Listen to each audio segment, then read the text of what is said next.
Hi, Mhairi. Hello, Molly. How are you? I'm really well, thank you. How are you? Good. I'm doing well. Just been doing a bit of cooking and baking today. Ooh, what were you making? I made a white garlic pizza and some peanut butter chocolate no-bake cookies. Wow. Very tasty. That's both courses, main and pudding. Yes, yeah, keeping it interesting during lockdown. How about you? What have you been up to today? I went for a walk, just with the family up the hill here. Lovely. Yeah, in the frost. Oh, do you guys still have snow? We still have a bit, but you're in Switzerland, aren't you? Yes. And is Yes, there I lots of am. snow there? There does happen to be quite a lot of snow in the mountains and areas. I live near Lake Zurich, so we don't currently have a ton of snow. We did get a bit of a snowstorm blizzard last week, so we had a good 12 inches, but most of it's melted by now. Yeah. Well, maybe it will come back. Oh, I bet it will. What do you do in Switzerland? I'm currently working at an bilingual English and German pre-kindergarten. So I'm an English teacher there, and I work with 4 through 6 year olds on English language skills and various kindergarten aged activities. Oh, are they English children or Swiss children? Swiss children, but most of the kids are bilingual, so they speak, or multilingual actually. A lot of them speak Swiss German, English, as well as other languages. So it's pretty cool. Cool. And Yeah. you've not been, we did our wonderful course together, children's Yeah. literature, and so you've not been there for very long, or have you been there sort of in non-lockdown times? I moved here and in the middle of October, and then I quarantined for 10 days. So when I came out of quarantine, things were still like restaurants were still open and some museums and such were open. So I got a little bit of a outside of lockdown taste. We're back in pretty much a full lockdown outside of schools and businesses. So I got a little taste of it, and hopefully things will get a bit better while I'm still here. So But now you have lots of time to read. I do. I've been reading lots of books lately, so at least there's time for that. And just before we start on your books, I know that you have some amazing, well, I can see amazing posters behind you. And I Oh, wondered if you could talk a bit about what those are. sure. So the posters on my wall, that one, that one, that one, and that one, and there's also a couple more are actually I don't have the artist's name offhand, but they're these lovely prints by an artist, all quotes about literature. So they all show, quotes from various authors like C.S. Lewis, and they have pictures of kids reading. So they're really cute. I have them in the classroom as well, but I wanted some for my bedroom at home. So literature inspiration everywhere you look. Yes, yes, definitely. Well, without further ado, what's your first book? So my first book, unfortunately, I don't have any of the physical books on hand because I've recently moved and couldn't pack my books. But the first book is actually called See You in the Cosmos by Chang. Mm-hmm. And it is a children's book. I'd say it's probably best suited for middle grades. And the premise of the book is if you were to be the first representative of Earth for intelligent life forms from outer space, what would you want to tell them? What would you want them to understand about our planet and the people on it? So the book is about this young boy, Alex Petrosky, who's attempting to answer these questions. Um, and he actually is this young boy who's really interested in science and space, particularly in rockets. And the whole point, well, the whole plot of the novel kind of surrounds him going on this road trip across America to get to this this rocket fest. So he wants to launch a rocket into space with a golden iPod, kind of like how Carl Sagan did with the golden record, kind of talking about what life is like on Earth. So that hopefully other life forms and aliens can hear. So it's a really, really lovely children's book. I actually read it back in my undergrad. I used it for a presentation. We were lesson planning, so I did a whole learning segment on it, and I got to create some really cool activities for fourth graders, so P5s, and yeah, so it just has a nice special place in my heart because of that. That's cool. And I hear, and there's a dog. He has a dog as well. Yes, he has a dog. His dog is named Carl Sagan, after his hero, and he's a very shy, nervous dog, but he's a very loyal companion. You know, he's one of the best sidekicks, I'd say, in a nonfiction children's book that, well, not a nonfiction, excuse me, a realistic fiction children's book that I've read. So he's really cute, and you know, it's this boy and his dog traveling across the United States. So it's definitely very interesting, lots of adventures. Wow. And I read somewhere that it's kind of quite a lot about promoting following your dream, and that the boy faces quite a lot of people who think it's sort of maybe not possible, but he perseveres and keeps going. Yeah, no, I think that's a really great assessment about it. Obviously, it's this young child who has this very, very ambitious dream, and a dream that, like you said, a lot of people question and doubt. And he does have a lot of personal things going on in his life that make it quite difficult for him to achieve that dream as well. I mean, he's this young kid who's kind of gone cross country without telling his family. And it has some great discussions of mental health and found family, and the different ways that family, what it means to people. So I think it's a really great book, especially for children that age, kind of discussing those things. Yeah, and you know, your personal dreams, and also kind of family relationships and such. It's quite a bold image to sort of think. I mean, if you had to consider how you would explain what the world's like to someone who didn't know it at all, it's quite a cool thing to sort of think about. I don't quite know what I'd say. No, it definitely. And I think the things that he talks about, what I liked is that the book addresses a lot of big questions like that, and you know, kind of the interesting ways that children answer these questions in ways that adults probably wouldn't think to. So I give it a lot of props for that. There's a lot addressed that, you know, it doesn't underestimate kids and their intelligence and their interest levels. I think coming from a child, it would probably be almost a bit more honest than it would from an adult, wouldn't it? Because children don't sort of carry, I mean, you learn what's right and what's wrong, I mean, or what's right and wrong as you get older, whereas children don't really sort of have those barriers so much. Yeah, I think that's a good point. I think that they have different ways of looking at it, and things that they'd find important to tell people probably differ from what we would say.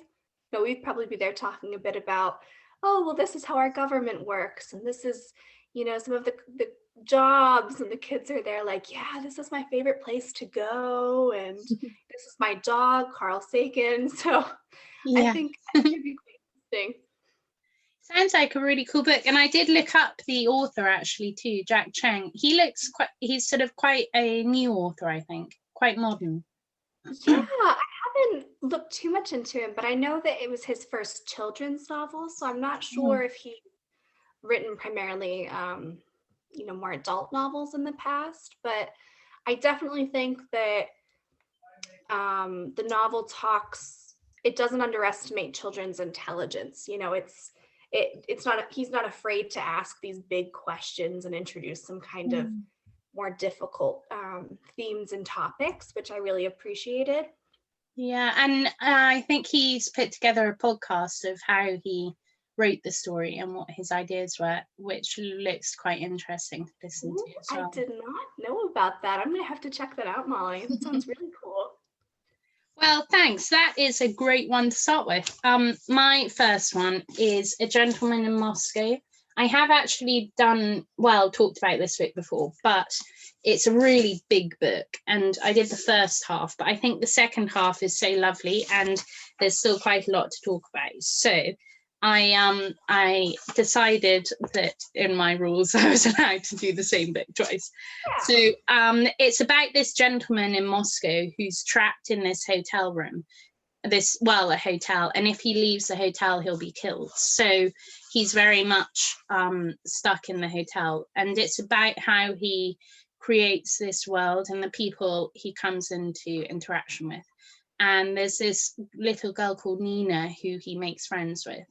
And throughout it, because it's over many, many years, Nina grows up, and then she ends up falling in love with someone who's sent off to Siberia. And so she follows this man to Siberia, but leaving her daughter with the count, who's the gentleman. And so this count, who's sort of about 60 by this stage, suddenly has this 6-year-old little girl called Sophia, who he has to look after. And it sort of charts quite a lot of the second part of the books about how their relationship develops.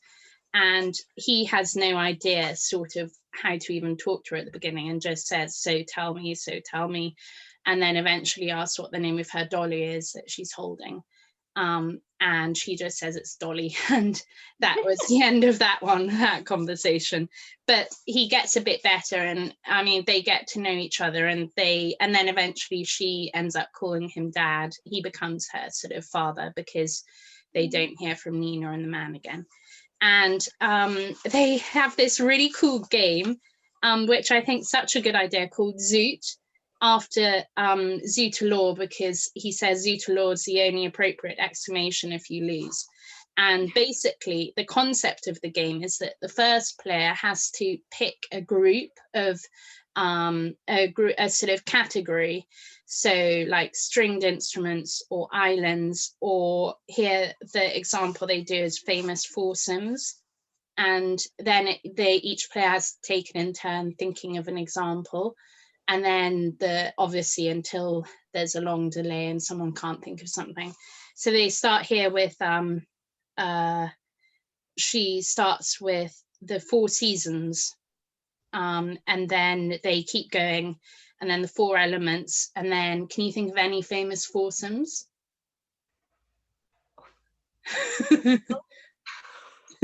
Sorry, launching you in there. The Beatles? Were they four? Yeah, they're four. I'm pretty sure they're four. Yeah. There you go. Oh, cool. Okay, you're playing it. So you keep going, and then obviously until you can think of no more. And so I think it has a lot of potential, that game. So I thought that was really fun, and I've mentioned that. And then Sophia ends up being an incredibly good pianist. And she's going to go off to the conservatoire on their their concert in Paris. And she doesn't want to go. And so the Count has to sort of talk to her and he thinks it's just because she's really nervous. So he tries to sort of get her confidence up and says, you don't need to be nervous. But it turns out that it's just because she doesn't want to go because she's so comfortable in the hotel with him. And he realizes that he's done her quite a disservice by sort of trying to give her a really happy environment and made her believe that all of life is within these four walls. And he says that you can't fulfill your potential unless you venture out. And that when she won a competition by this stage, and that he was most proud of her, not when she won the competition, but when she just went out the hotel doors, sort of going on her journey. And then he says here, it's really sweet, that what matters in life is not whether you receive a round of applause. What matters is whether you have the courage to venture forth despite the uncertainty of a claim. And I think that's so nice and so true. And so I'm not going to give away what happens after that, but I thought that's so sweet.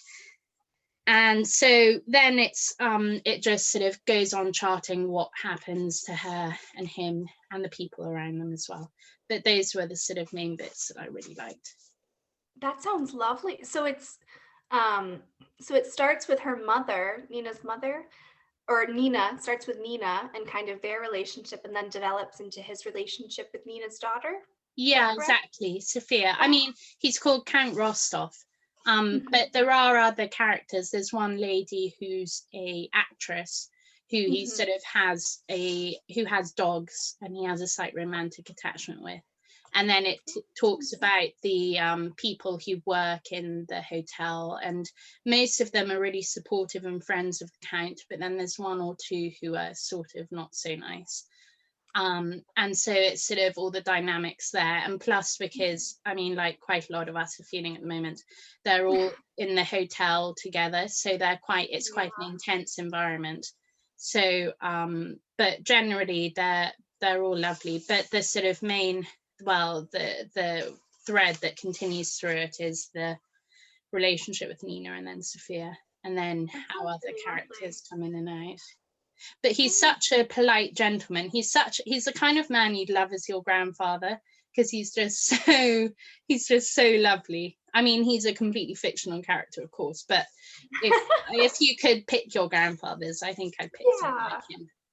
It sounds really interesting. I love novels that kind of have a generational thing where you get to see, mothers and daughters or fathers and sons, kind of see that thread run throughout. So it's nice that he had a relationship with both of them, and that you get to see it. Yeah, and he treats sort of like you were saying in your book, that he treats the children very much as sort of equals. He doesn't speak down to them, and that's sort of rather charming as well. Definitely. No, that sounds like a really lovely book, Molly. Yeah, I highly recommend. I mean, there are lots of other bits that you can take out of it, but as you can see, it's very big, so those are just a few. What's your next book? So my next book is the first book in the Raven Cycle series. So it's called The Raven Boys by Maggie Stiefvater. And there's a lot that I could say about this book. I think I read it for the first time when I was 15 or 16. So I was quite young, and I've probably reread it 2, 3, maybe 4 times since then, because it's one of those series that I just keep coming back to. The premise of it is that there's this girl, Blue Sergeant, who has a curse. Her entire family is psychics, and they've been telling her since she was born that if you kiss your true love, he will die. So, a lot to live up to. Yeah. So the novel starts in a churchyard, and she herself isn't psychic. She has no clairvoyance, so she doesn't see ghosts or talk to them or anything, or see the future. And she sees this young man, and she hears him, which is very strange for her. And her aunt, who's a psychic, says that there are only 2 reasons a non-seer would see a spirit on St. Mark's Eve, Neve said. Either you're his true love, or you killed him. So it's a very, very interesting start. It had me hooked from the beginning. So she doesn't kiss him at the beginning? No, in the beginning, you're kind of wondering who this person is. You get a name and you get a description, but it isn't until a little bit further in the book that you actually realize who it is. And she actually ends up hating the guy. So she's like, there's no way he's my true love. I must have killed him. That's what killed him. It was me, because he annoyed me. So it's a very, very good book. There's lots of magic and mystery, and there's a really, really great friendship between the main characters in the novel. So lots of lots of really great YA elements. And yeah, I think it's probably my favorite book series. So was excited to talk about it with you. How many books are there in the series?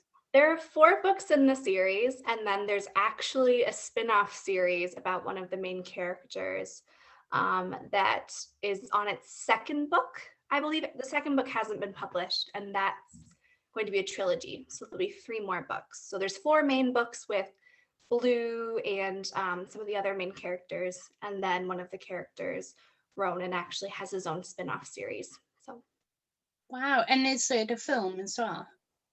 no, there was she signed or someone bought the rights to a TV series, and it was kind of in development, and then I think with COVID things kind of fell through with funding. So we'll have to see what ends up happening, but I think it would translate quite well to the big screen or the little screen. So we'll have to see. Why is it called Raven?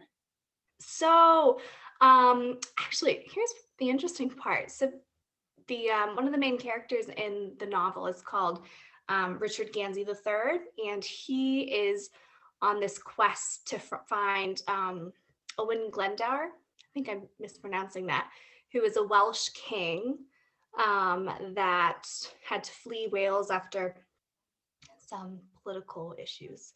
And there's a myth, I guess, that he's buried somewhere in the United States. Right. So he's this young man, Richard Gansey.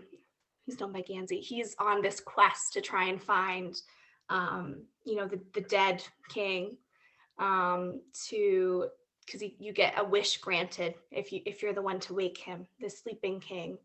And the ravens kind of come into it because the ravens are associated with Owen Glendower.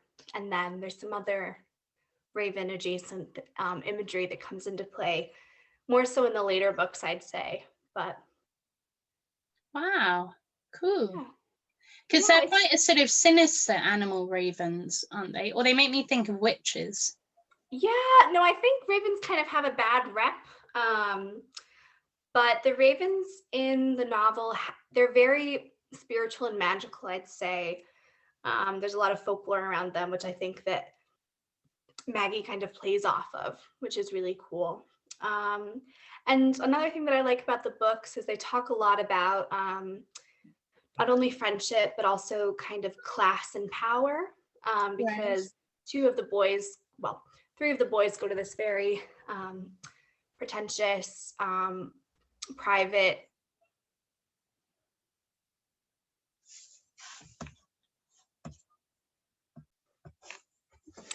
Yeah, so it's quite a pretentious private school that they go to. I think it's high school, but it's in a very rural and poor area. So there's kind of interesting dynamics between the characters about class and power and privilege.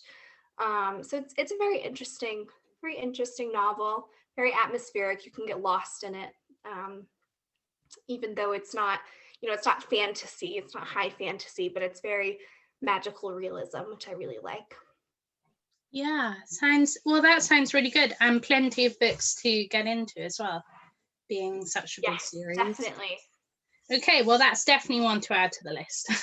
Thank you. My next one is a flip flap book. I don't know if you've ever had any of these. Yeah.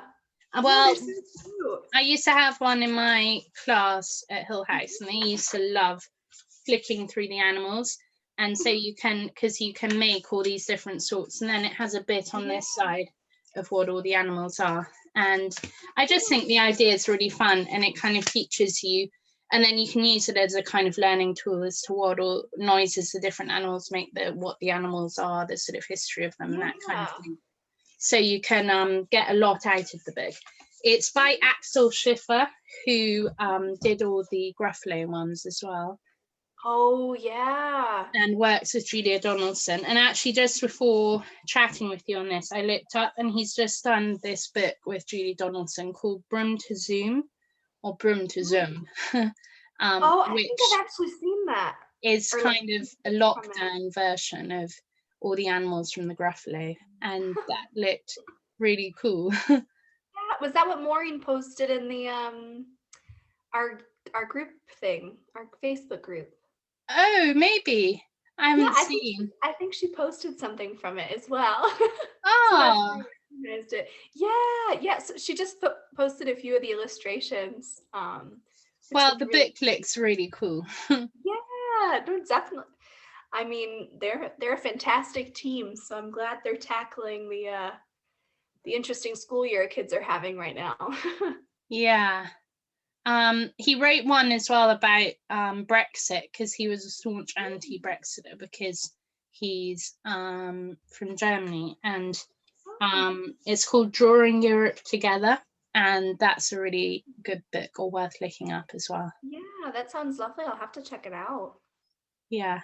Cool. But I love all his books, and his illustrations are just so fab. Yes, yeah, we have all the Julia Donaldson books in our class, and the kids love it. They're so fun to read.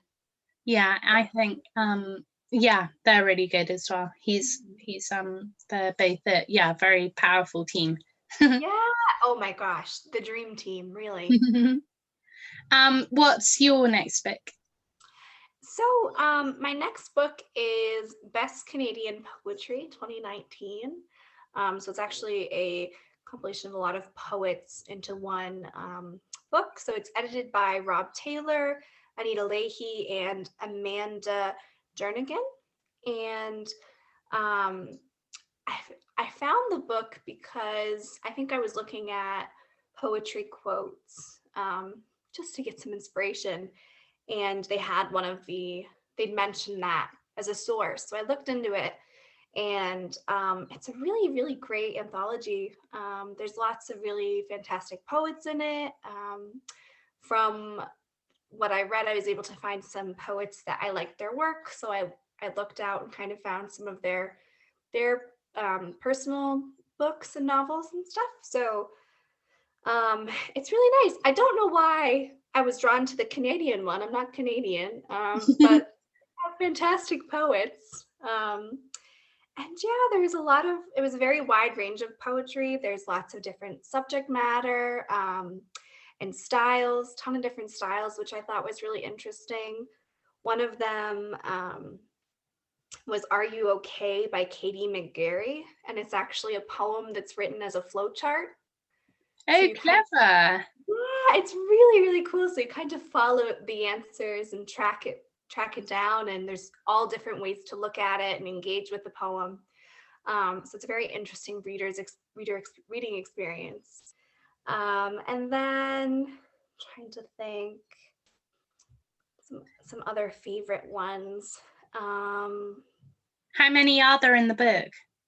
Oh, there's a lot. Probably like 60 or 70, I think. There's a lot of poems. I think I want to say it's like 300 pages maybe. Wow. Yeah, it's very interesting, and they have some very diverse authors. They have some First Nations authors, which was really cool. And Does it yeah, give you a bit about the history of the authors, or is it it just the does. poems? Yeah, at the end actually it has the biographies or little blurbs about the authors that they submit. So that was really helpful in trying to find more of their work and also kind of learning about them. Because one of my favorite things to do is try and understand, why the author wrote this poem, and if it's completely fictional or if it ties back to their lives. Yeah, and where they got their inspiration from. Yes, definitely. And I think probably my favorite poem was Witch Hunt by Rebecca Salazar. And I think it was the last poem in the book or towards the end. And it was just a really empowering and cutting criticism of the ways in which women are blamed for their own abuse, and how, especially with like the Me Too movement and everything recently, women have been accused of starting a witch hunt when speaking up about their trauma. And she talks about some very interesting things tying back to the witch hunts and the historical aspects. And I really liked her tone. So it was a very, very interesting, very cool poem that I'd recommend people check out. Cool. What was the author's name again? Rebecca Salazar. Ah, okay. Yeah. Well, I'll definitely look that up too. I've never actually been to Canada, but does it give you a sort of taste for the country through the I think, poems? yeah, I think some of the poems are quite landscape based. I didn't mark any of those down, but I do think there's one about someone like standing on a cliff's edge looking out at the ocean, and it made me just picture Nova Scotia. So it was, yeah, I'd say that it does kind of have a bit of that. Huh. Well, Yeah. nice poems are very powerful. Did you watch talking of poems, Amanda Gorman's poem at the Yes. inauguration quite recently? Oh, it was fantastic. I That was think, incredible. yeah, I mean, I love poetry. I write poems as well. So I Do think it you? was, yeah, just a little bit. But it was really, really empowering to see her speaking. And I think she did just a fantastic job. And I saw that her books are like #1 on the Yeah. bestsellers chart right now, so, which is well deserved. She's very, very talented. Well, hopefully she'll encourage other people to write get a poem boost as well. Definitely, especially with young people. Yeah, exactly. Well, that's a great book. Thank you very much. My final book is Lord of the Flies. That I don't know quite, when I mentioned this before, I couldn't quite gauge what your by your expression, your reaction, whether you loved it or loathed it, but I hope it's going to be an interesting one to pick. I hadn't actually read it before, but my brother had read it recently over Christmas, and so I thought I'd give it a go. And I found it quite interesting. I'd heard sort of mixed things about it, that it was quite violent, and it certainly is. And I sort of didn't quite know why it's called Lord of the Flies and what the association with that is. And so but apparently I had to look this up actually before I read the book. It's leads to the demon Beelzebub. I hope I'm pronouncing that right. Oh, yeah. Who's kind of like the devil, equivalent of the Yeah. devil. And that sort of is I guess that's the heart of the story. And about pigs. Pigs feature a lot in the book, but it's about these sort of boys who end up on this island because their plane crashes. And you never actually find out how many boys there are, but there are these sort of big boys and then there are the little ones.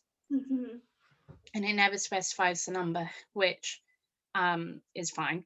But it's kind of about how power corrupts, even in it doesn't say even how old the boys are, but they must be sort of fairly young.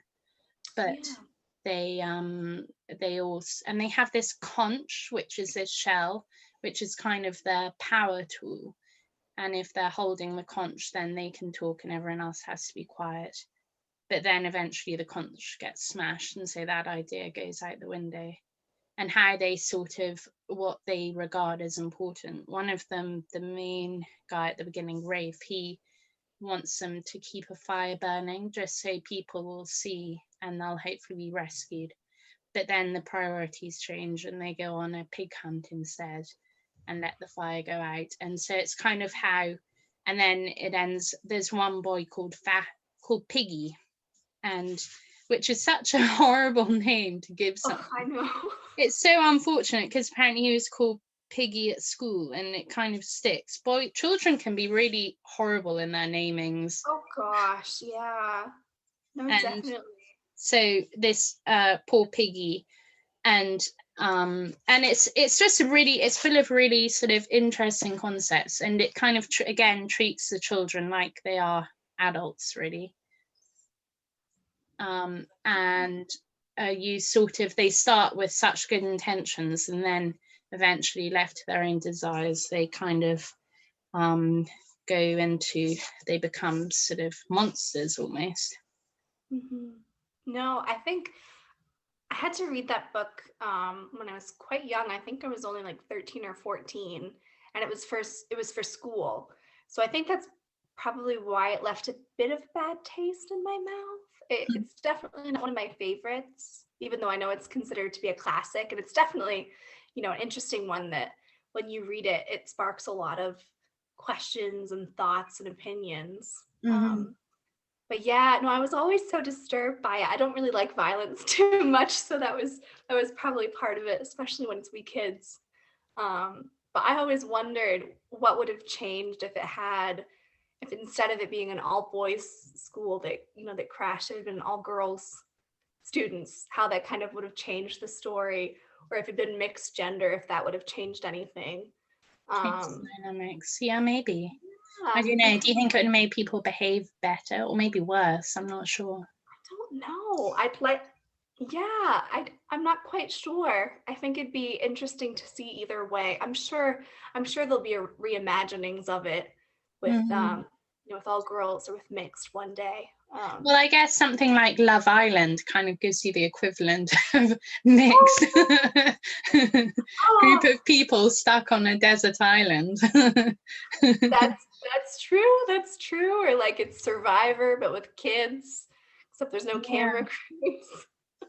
But you wouldn't actually know their children unless, because you're told they are.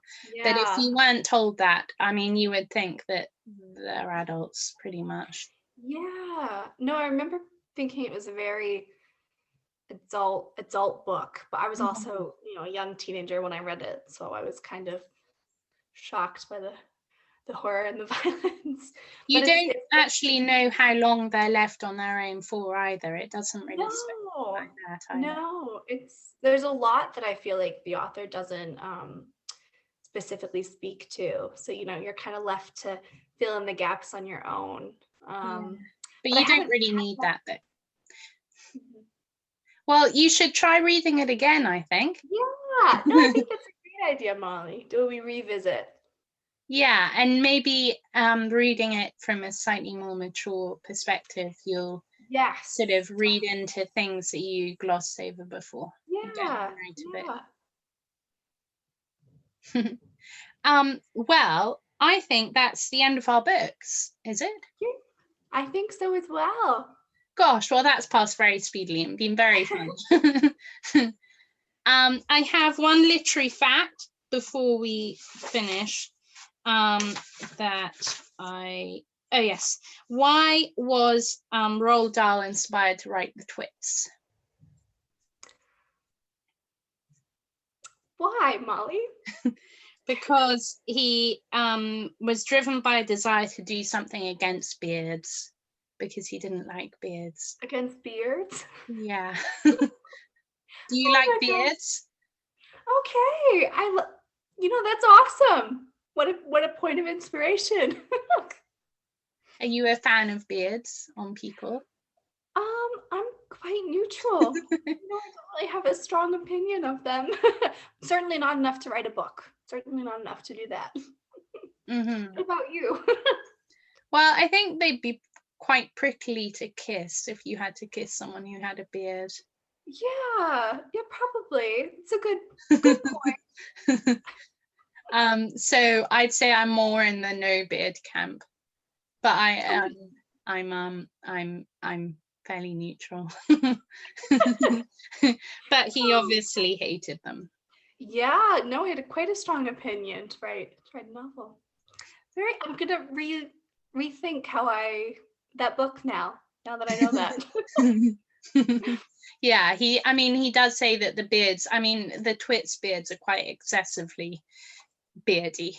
Yeah. He really obviously clearly hated them a lot. What a man.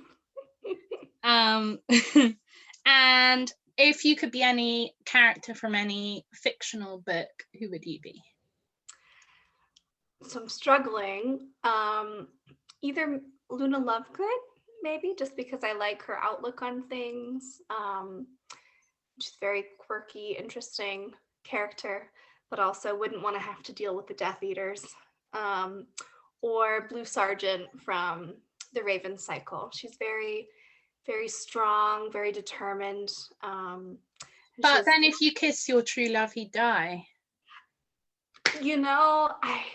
It might be a sacrifice I'd have to make for all the adventures, I have to say. Quite interesting stuff happens. I might have to risk it. What about you, Molly? Who would you like to be? Well, you did ask me this before we started, and I said I always pick a March sister, and I try to think of someone else, but I'm afraid I'm going to go with Jo March. I think that's a wonderful one. I think it suits you quite well. Oh, well, that's very kind of you. I think any of those March sisters are quite inspiring, really. And they lead a fairly lockdown-ish existence-ish in some ways. Yeah. So they're a good inspiration for the moment. Well, thanks, Mhairi. That's been so fun. Thank you, Molly. This was lovely. It was nice chatting with you. It was really nice chatting with you as well. And good luck with everything in Switzerland. Thank you. You as well. Hopefully no more snowstorms. Yeah, hopefully. And hopefully see you in person before too long. Yes, fingers crossed. All right, thanks. Lots of love. Bye.